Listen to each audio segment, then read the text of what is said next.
اللہ فرمائے آپ سبھی حضرات بڑی بڑی جانتے ہیں جن کی اشارے ثواب کی غرض سے میں اور آپ حاضر آئے ہیں۔ الحمدللہ ان کے باپ کا مقام جانتے ہیں آپ سبھی حضرات، میں نے قریب سے دیکھا ہے الحمدللہ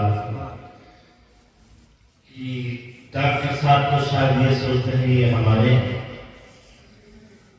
اور آج یہ سوچتی ہے کہ ہمارے ہیں، بستی والے شاید یہ سوچتے ہیں ہمارے ہیں، لیکن میں نے الحمدللہ ان کو ہندوستان کے بہت سے کونوں جا کے دیکھا ہے کہ ہر جگہ پر پہنچنے والی یہ ذات اپنے خطابت کا لوہا منوانے کے بعد یہ کہنے پر لوگ مجبور ہو جاتے ہیں کہ نہیں یہ حضرت ہمارے ہیں۔ چل بہت قریب سے دیکھا حضرت کے ساتھ ایک مہینہ رہا، چل گیا وہ جواب نہیں تھا اس وقت۔ اللہ پاک نے ہندوستان کی ہی نہیں بلکہ دوسرے ملک بھی، اور سب سے بڑی بات یہ ہے کہ اللہ پاک نے اپنے مقدس گھر کی زیارت کرائی ہے، اپنے حبیب کے روضے کی زیارت کرائی ہے۔ حج بیت اللہ سے سفرات ہو چکے، یہی کافی تھے۔ اپنے بیٹے کی بخشش کے لیے ہماری آپ کی ضرورت نہیں تھی۔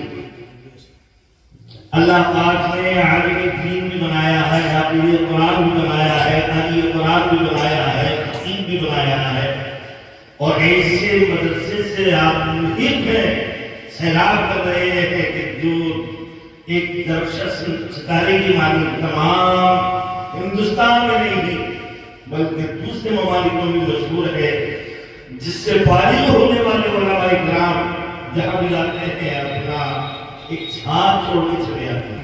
ہر ایک کی اس کی بات نہیں ہے، وہاں پر تدریس کا کام انجام دیں، وہاں نصیب والے کو یہ موقع میسر ہوتا ہے کہ مرکزی درسگاہ میں تعلیم دینا۔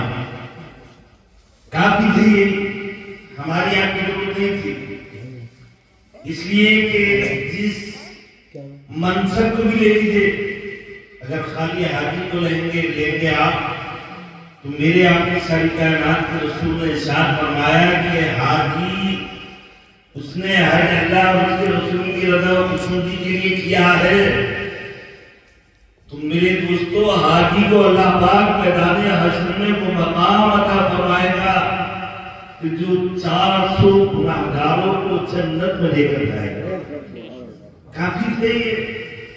آج بھی کہ اگر لسٹ اٹھا کر دیکھیں تو عالم کو اللہ پاک میدان حشر میں یہ موقع عطا فرمائے گا، اے عالم تجھے اجازت ہے جسے چاہے جنت میں لے کر داخل ہو۔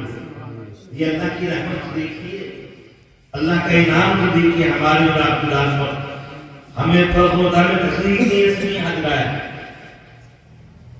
میں صرف کچھ لینے کے لیے سے آتا ہوں حضرت کے پاس، اور میں متمنی رہتا ہوں یہ حضرت کی محبت کا ثمرہ ہے الحمدللہ کہ جب میں نے آواز لگائی ہے حضرت نے فوراً حاضر ہونے کی کوشش کی کہ اولاد کا صدمہ بھی کوئی معمولی صدمہ نہیں ہوتا میرے دوستوں، یہ بھی ایک منصب ہے۔ اللہ پاک کسی کو عروج و ارتقاء کی منزل عطا کرتا ہے تو اس کو امتحان میں ڈالتا ہے۔ میں نہیں کہتا بلکہ پیارے آقا صلی اللہ تعالیٰ علیہ وسلم کا فرمان ہے، اللہ پاک امتحان میں ڈالتا ہے اس کے درجات کو بلند کرنے کے لیے۔ جن کے رتبے ہیں سوا ان کو سوا مشکل ہے، جس طریقے سے حضرت جس منصب پر قائد ہے ویسے ان کا امتحان ہے، لیکن اس امتحان پر ثابت قدم رکھنا یہ ہر ایک کے بس کی بات نہیں ہے۔ اللہ رب العزت مقدس فرشتوں سے شاہ فرماتا فرشتوں جس کے سمندر کو دھول توڑ کر لائے تھے بتاؤ اس کی کیا کیفیت، کس حالت میں چھوڑ کر آئے ہو؟ فرشتے عرض پیش کر دیتے ہیں پروردگارا تو خوب جانتا ہے رات مبارکباد علیہ سب کے تعلق سے اس حالت میں بھی جو کہ لباس جو کلام پاک نے فرمایا بیوی کا ہونا بھی ایک لباس ہے، ان لباس لکم انتم لباس لہن، عورت مرد کا لباس ہے اور مرد عورت کا لباس ہے، وہی غم کافی تھا۔ اس کے بعد ایک جو نوجوان بیٹے کی لاش، جس اولاد سے انسان یہ تمنا رکھے کہ میں انتقال کر جاؤں گا تو میری اولاد مجھے کافا دے گی، میں انتقال کر جاؤں گا تو میری اولاد مجھے غسل دے گی، میں انتقال کر جاؤں گا میری اولاد نماز جنازہ پڑھ کر مجھ اکبر کی بارگاہ میں ہاتھ دراز کرے گی اور یہ کہے گی مولا میرا باپ گنہگار ضرور تھا، سیاہکار تھا، مگر مولا تیری رحمت تو بڑی وسیع ہے، اس کے گناہوں کو مت دے بلکہ اپنے حبیب کے سے لے کر اس کا مقام جنت کو نہ دے۔ حضرات تو رب اکبر کی رحمت سے پکارتی ہے کہ جس کی اولاد مجھے رحمان الرحیم کے نام سے یاد کرتی ہے، میری رحمت کا تقاضا یہ نہیں ہے کہ اس کو دوزخ کے سلاخ میں ڈالا جائے بلکہ اس کا مقام جنت کر دیا جاتا ہے۔ جس کی اولاد مجھے رحمان الرحیم کے نام سے یاد کرتی ہے اور اپنے ماں باپ کی کوشش کی مجھ سے بھیک مانگتی ہے۔ حضرات میں چلا تھا کافی سے امتحان ہے یہ حضرت کا، اللہ پاک اس صبر کا ان کو اجر عظیم عطا فرمائے اور مجھے بھی اجر عظیم عطا فرمائے۔ برادران اسلام اولاد کا غم معمولی غم نہیں ہوتا، لیکن جب اس غم پہ نظر جاتی ہے تو ہمیں کرب و بلا کا غم یاد آ جاتا ہے، ہمیں وہ غم یاد آ جاتا ہے۔ اور میرے آپ کے ساری کائنات کے رسول نے ارشاد فرمایا کہ کل جب اللہ پاک ان لوگوں کو انعام عطا فرمائے گا جو ثابت بن کر دنیا میں آئے، میں نے حضرت سے اس تعلق سے میں نے دیکھا جس دن شریک حیات کے انسانوں دن میں حضرت کے چہرے کو دیکھا، میں خود ٹوٹا ہوا تھا،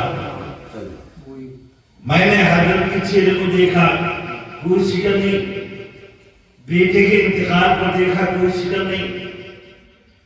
میں نے بات بھی کی، حضرت نے یہی فرمایا کہ جو اللہ کی مرضی، جو میرے رب کی مرضی، اسی حالت میں جب دیکھا ہوگا میرا رب دیکھ رہا ہوگا اور یہ صبر کیے ہیں، میرا رب کے درجات بلند کر رہا ہے۔ میرے رب کے مقدس محبوب ارشاد فرماتے ہیں کہ کل اللہ پاک میدان حشر میں جب اعلان عطا فرمائے گا کہ او صابرو آؤ نکل کر میدان میں، تمہارے لیے جنت سامنے ہے۔ حضرات اہل محشر دیکھ کر کہہ کے مولا یہ کون لوگ ہیں جن کو تو نے ایسی بہترین جنت عطا فرمائی ہے؟ جواب ملے گا یہ وہ صابر ہیں جنہوں نے اپنی اولاد کے ظلم میں صبر کیا تھا، اس صبر کی بنیاد پر ان کا انعام یہ ہے کہ ان کا مقام جنت کر دیا جائے۔ میرے دوستو جنت میں پھر سب ساتھ جائیں گے، وہ اولاد جس کے لیے صبر کیا ہے، اللہ کے فضل و کرم سے وہ اولاد بھی جنت میں ساتھ ہوگی۔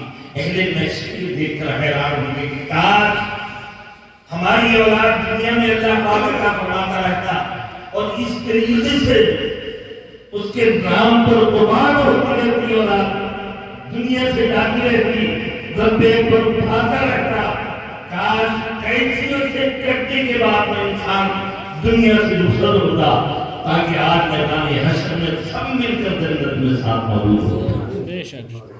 حضرات یہ اللہ کا انعام کے لیے یا اس کی مصلحت کے لیے میرا رب جس کو جس حالت میں رکھنا چاہتا ہے وہ رکھا ہے بہتر۔ اور پھر کوئی بھی مصیبت نہیں مان کے چلیے، اللہ پاک نے جس کلام میں ارشاد فرمایا ما اصاب من مصیبت فبما کسبت ایدیکم ویعفو عن کثیر۔ کوئی مصیبت ایسی نہیں ہوتی جو ہمارے ہاتھوں کی کمائی نہیں ہو۔ حضرات ہو سکتا ہے انسان سے غلطی کے بنے ہوئے ہیں، غلطی کے کھڑے ہوئے ہیں، ہم سے غلطی ہے، میرا رب کا یہ فضل ہوا ہماری ابتدا پر کہ اس نے غلطی کا ادارہ اس انداز میں افارے کی شکل میں کیا ہے. میں تو اس کا راز ہی کروں گا اس کی نصیحت رہی ہے. اور پیارے رسول کے فرمان کی روشنی میں کہ اللہ پاک جس کے منصب کو بلند کرتا ہے اس کو امتحان میں ڈال دیتا ہے. اور ہماری آپ کی ذات کیا ہے؟ اس نے تو میرے دوستوں بڑے بڑے صحابہ سے امتحان لیا ہے, بڑے بڑے عظیم اور معتبر شخصیت سے امتحان لیا ہے. ہم امتحان کے لائق بھی نہیں ہے, یہ اس کا فضل ہے کہ جو قبول فرماتا ہے, قبول فرماتا ہے. حضرات حضور اکرم صلی اللہ تعالیٰ علیہ وسلم کی بارگاہ میں حقیقت کے طور پر درود پاک کو پڑھیں. اللہم صلی علی سیدنا و شفیعنا و طبیبنا و مولانا و مرجانا محمد صلی اللہ علیہ وسلم. صلاۃ و سلام علیک یا رسول اللہ صلی اللہ تعالیٰ علیہ وسلم. میں چند لمحات کے لیے حاضر ہوں. تقریر میری بھی نہیں چاہ رہی تھی, میں حضرت کی فرمان مطابق میں آ گیا ہوں. جمال مشق قرآن کو روبرو رکھیے, جمال مصحف قرآن کو روبرو رکھیے, حدیث آیے رحمت کو روبرو رکھیے, حدیث آیے رحمت کو روبرو رکھیے. اور بیان مدح رسول انام سے پہلے, بیان مدح رسول انام سے پہلے تم اپنے سارے خیالوں کو بابود رکھیے, تم اپنے سارے خیالوں کو بابود رکھیے. خدائے پاک سے وابستگی کی خو رکھیے, خدائے پاک سے وابستگی کی خو رکھیے. نبی اور آل نبی کی بھی گفتگو رکھیے, نبی اور آل نبی کی بھی گفتگو رکھیے. آگے کہا ہے کہ زبان پہ کلمہ طیب رہے مگر دل میں, زبان پہ کلمہ طیب رہے مگر دل میں دلیل کلمہ طیب کی آبرو رکھیے, دلیل کلمہ طیب کی آبرو رکھیے. درود پاک کو پڑھیں. اللہم صلی علی سیدنا و شفیعنا و حبیبنا و مولانا و مرجانا محمد صلی اللہ علیہ وسلم علیہ یا رسول اللہ صلی اللہ علیہ وسلم. حضرات صحابہ کرام کا معمول تھا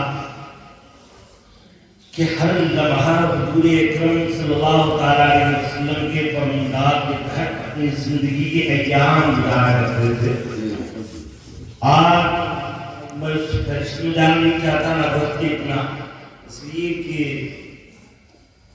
نہ ہم اتنے سوچ والے اس وقت رہ گئے ہیں کہ کچھ عطا کیا جائے, علماء اکرام جائے اپنی جگہ یا علماء حضرات اپنی جگہ بہت کوشش کر رہے ہیں, لیکن ہم کس سے بس نہیں ہو رہے, اپنی جگہ نہیں بدل رہے. خود کو سمجھائی نہیں تو اے مقدر کے غلام. اس شاعر نے کہا ہے کہ خود کو سمجھائی نہیں تو اے مقدر کے غلام, تو جو بدلے تو منشائے خدا بھی بدلے, تو جو بدلے. آج ہم کوشش کر رہے ہیں کہ بدلنے کی. حضرات تھوڑی دیر سے صحابہ کرام کی زندگی کو لیتے ہیں. ایک بچی اگر نماز بھی چھوٹتی تھی تو انہیں تکلیف ہوتی تھی, اتنا روتے تھے, اتنا روتے تھے اللہ کی بارگاہ میں کہ جب تک ایک کے بدلے انہیں 70 نہ مل جاتی تھی قرار نہیں ملتا. کہ ہم کبھی سوچا ہماری کتنی نمازیں چھوٹ رہی ہیں. ابھی ہمارے مولانا فرما رہے تھے کہ اگر گوشت نہ ملے تو قرآن بن جاتا, قرآن پر پڑھ جاتا. سب سے زیادہ اہم بات یہ بھی ہے کہ ہمیں الٹا سیدھا جو کھانا ملا ہے اس سے بھی ہمارا دل سے آتا ہے. ہمیں یہ پتا نہیں ہے ہمارا کیا ہے, ہمارے سامنے کا نہیں. پہلے مجھے بات کو دکھانے پہ بہت مزہ نہیں لگا. حضرات گوشت کر رہے ہیں, پیٹ بھر کے کھا رہے ہیں, لیکن صحابہ اکرام کی زندگی کو میں آپ کو ضرور بتا رہا ہوں. ان کا نام ہے حضرت ابو دجانہ رضی اللہ تعالیٰ, بڑے مشہور صحابی ہیں. نماز پڑھتے ہیں اور نماز پڑھ کر فوراً نکل جاتے ہیں. آج بھی ایسا ہو رہا ہے مجھ سے ادھر امام صاحب نے سلام پھیرا، پھر پیچھے وہ دیکھ رہے ہیں تو بار بار مختلف انسان دروازے پہ ہوتا ہے، دعا تک بھی شریک نہیں ہو رہے۔ الدعاء مفت عبادت، اس شعبان کی 15ویں شب آ رہی ہے دوستو، اس میں ہمیں آپ بھی چاہیے کہ ہم اللہ اور اس کے رسول کو راضی کرنے کے لیے عبادت کریں، اس لیے کہ ایسی شب ہے